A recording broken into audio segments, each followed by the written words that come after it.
सुप्रभात प्यारे बच्चों, मैं आपकी अध्यापिका डॉक्टर पायल शर्मा आज आपको अलंकारों का अध्ययन कराऊंगी। अलंकारों के अध्ययन की यह वीडियो 2 भागों में विभक्त होगी। पहले भाग के अंतर्गत हम अलंकार के प्रथम भेद शब्द अलंकार के भेदों पर चर्चा करेंगे और दूसरे वीडियो में हम अर्थ अलंकार और उसके भेदों के विषय में चर्चा करेंगे। तो आइए अलंकार पढ़ते हैं। अलंकार का सामान्य अर्थ होता है आभूषण। जिस प्रकार अलंकारों आभूषणों के प्रयोग से नारी के सौंदर्य में वृद्धि हो जाती है, उसी प्रकार अलंकारों के प्रयोग से काव्य के सौंदर्य में वृद्धि हो जाती है। अलंकार के भेद। अलंकार के 2 भेद होते हैं। शब्द और अर्थ की दृष्टि से अलंकार के भेद शब्दालंकार और अर्थालंकार। शब्दालंकार, जब किसी शब्द विशेष के प्रयोग से काव्य में सुंदरता आ जाती है तो वहां शब्दालंकार होता है। शब्दालंकार के मुख्य रूप से 3 भेद होते हैं: अनुप्रास अलंकार, यमक अलंकार और श्लेष अलंकार। अनुप्रास अलंकार। अनुप्रास अलंकार में जब काव्य किसी वर्ण के एक से अधिक बार आवृत्ति होती है तो वहां अनुप्रास अलंकार होता है। जैसे तरनी, तनुजा, तट, तमाल, बहुछाय। यहाँ पर त वर्ण की आवृत्ति बार बार हुई है।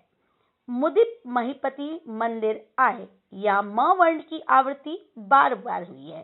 परंतु विद्यार्थियों याद रखिएगा, ये सभी वर्ण व्यंजन होने चाहिए, ना कि स्वर। और आपने देखा होगा तरनी, तनुजा, तट, तमाल, बहुछाय में त वर्ण व्यंजन है और मुदित, महपति, मंदिर आय में भी म वर्ण व्यंजन है। अतः दोनों पंक्तियों में अनुप्रास अलंकार है। यमक अलंकार।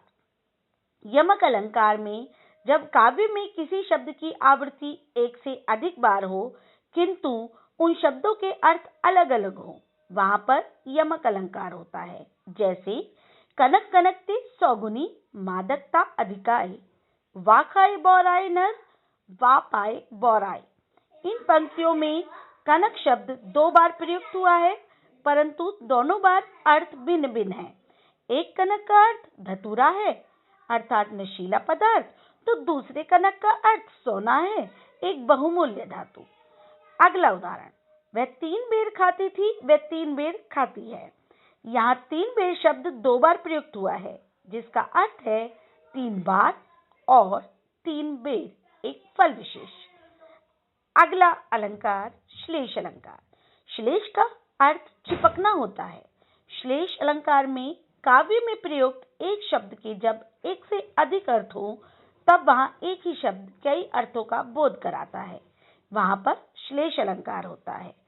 जैसे मेरी भव बाधा हरो, राधा नागरी सोए, जा तन पे श्याम हरित दुति होए। यहाँ पर एक ही शब्द श्याम 2 अर्थ हैं, जिसके श्री कृष्ण और सांवला, और एक ही शब्द हरित जिसके 2 अर्थ हैं, प्रसन्न और हरण। अगला उदाहरण देखते हैं, जो रहीम गति दीप की, कूल कपूत की होए, 12 उजारो करे, बड़े अंधेरो होए। यहाँ पर एक ही शब्द 12 के 2 अर्थ हैं, एक बचपन और दूसरा जलाने पर। और ऐसे ही बढ़ई के 2 अर्थ हैं, बढ़ने पर और बुझने पर। तो हमने इस वीडियो में अध्ययन किया शब्दालंकार का। आशा करती हूँ वो आपको भली प्रकार से समझ आया होगा। अगली वीडियो में हम अर्थ अलंकार का अध्ययन करेंगे। धन्यवाद बच्चों।